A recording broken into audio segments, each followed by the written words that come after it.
Internet. My name is Will Terry, and welcome to No Inside Voice Films. No Inside Voice Films is the channel that is basically me talking about the films I love and the films that I am in the process of making or plan to make. I also plan to use this platform to get out some of my nervous energy when it comes to screenwriting and do a little something I call pitching the IPs.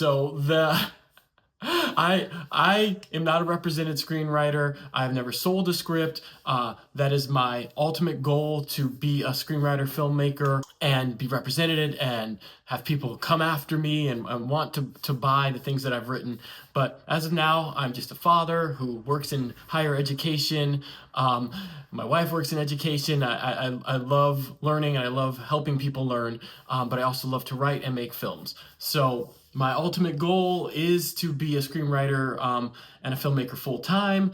And to achieve that goal, I'm making short films and I'm writing as much as I can. And one of the things I love to write is write for IPs that I love, like G.I. Joe and Teenage Mutant Ninja Turtles and all the 80s and 90s classics that on Star Wars, anything that basically I don't have the rights to actually write for. I write, very over-glorified fan fiction and screenplays and treatments for things that I would love to officially write for, Marvel, DC, all of them. So one of the major things I want to do on this channel is put out my pitches for these IPs that, I don't own. So I'm giving it to the universe, showing them kind of my ideas for these IPs and how I would do them. That's how this channel is going to work, No Inside Voice Films. It's going to be me talking about films and television and media that I love, me talking about the process of trying to break into the film industry, trying to be a writer, director, filmmaker, and also throwing in some pitches for IPs that I love that, I'm not going to make these films without the companies giving me permission, so I figured I might as well get the ideas out there so people can hear and see if they like them.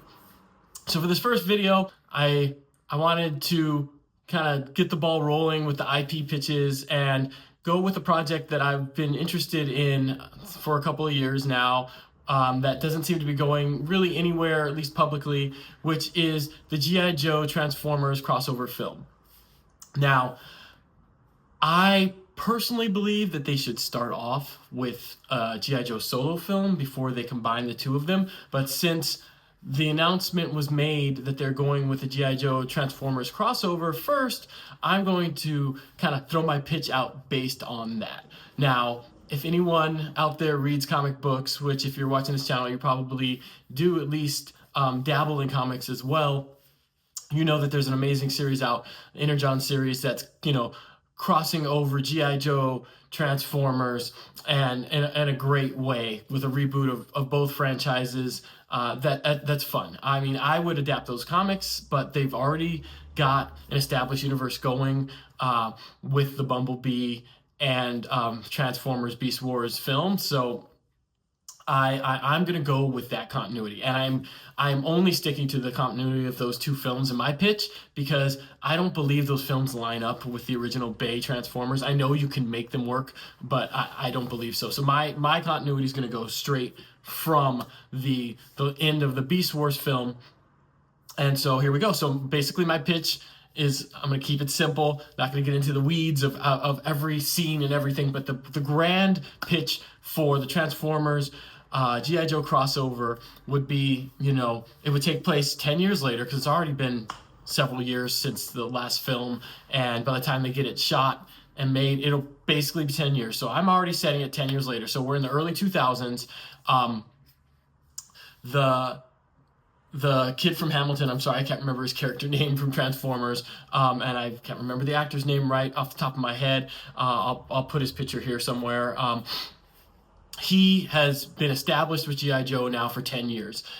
G.I. Joe really, mainly in the past, off-screen, has been dealing with the Decepticon threat and small terrorist cells around the world. They haven't really had a lot to do. They've just basically been preparing for Unicron coming, because Unicron was teased in the last movie. He's coming, we have no idea when, so they're preparing the Earth for this attack by updating their weapons and having this G.I. Joe force kind of going strong. Now, side note, if I were making this film, I would also put seeds for a mask film in it. I would say, I'd have Matt Tracker be with a part of G.I. Joe and him having his own kind of thing on the side where he's using the Transformers technology, kind of like the comic book series a couple years back, using the Transformers technology to make the mask technology to help in the fight against Unicron.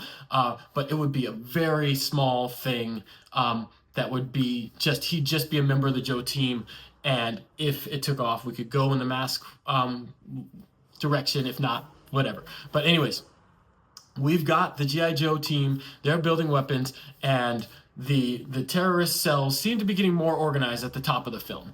And this is the first time we really kind of hear the word Cobra in this universe, because these cells are getting more organized. And one cell, the cell of Dreadnoughts, is the most organized, and they have actually attacked Area 51 and found a Transformer. In this case, it's not going to be Megatron like in the Michael Bay films. It's actually going to be Soundwave. And Soundwave is taken by the Dreadnoughts, and they utilize Soundwave with the help of Cobra Commander, who, of course, is the one who's been organizing all of these terrorist cells. And with Cobra Commander, the Dreadnoughts, and Soundwave, they devise a plan to take over the new technology that has been built by the US government to fight Unicron. This is where the main conflict of the film that happens basically after the second act taking of Soundwave. You are going to have Cobra finding a way to take over a large amount of the technology that the US has built to fight Unicron and use for their own aims.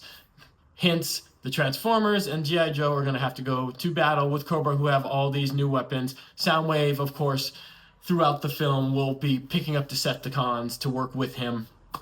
And as such, the big third act battle, Soundwave, Decepticons, trying to decide if we want to do a combiner. I don't think that we would go straight to doing Devastator. I think Bruticus might be a smart combiner because the military aspects of G.I. Joe. So the combiner Bruticus versus with Cobra versus G.I. Joe and Transformers. The Autobots will not have a combiner because we want the David versus Goliath. We want the Autobots and G.I. Joe with their tech versus giant Bruticus and all of the technology that Cobra has stolen with Soundwave's help.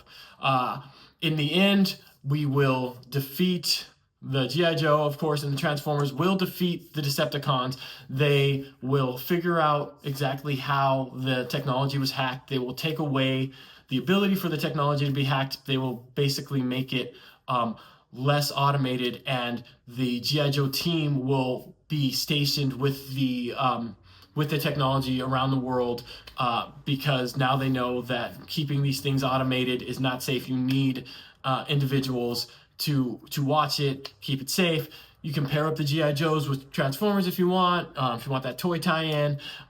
Maybe we can get the mask team as part of it. All those things can be fleshed out in the end. But the main thing is the terrorist cells, they get organized, they attack Area 51, they get Soundwave, they take over the weapons, big fight at the end with Bruticus, crazy giant robot, big explosions, really cool to watch. G.I. Joe wins. They think they've won the day. Cobra Commander's upset and Soundwave's upset, but they receive a transmission from Megatron at the very end, and Megatron says that Unicron is coming and to prepare because it's the time of the Decepticons. And Cobra Commander says, I want in, of course, because he wants to be a part of whatever's ruling the world. And that's the end of the movie. That is the super quick pitch, very low on the details. If you'd like me to do a super detailed beat by beat pitch of how I do the movie, write in the comments below. I have no problem making another video that's just the pitch, a deep dive pitch, characters and everything. This is kind of off the top of my head based off of an idea that I had earlier in the week.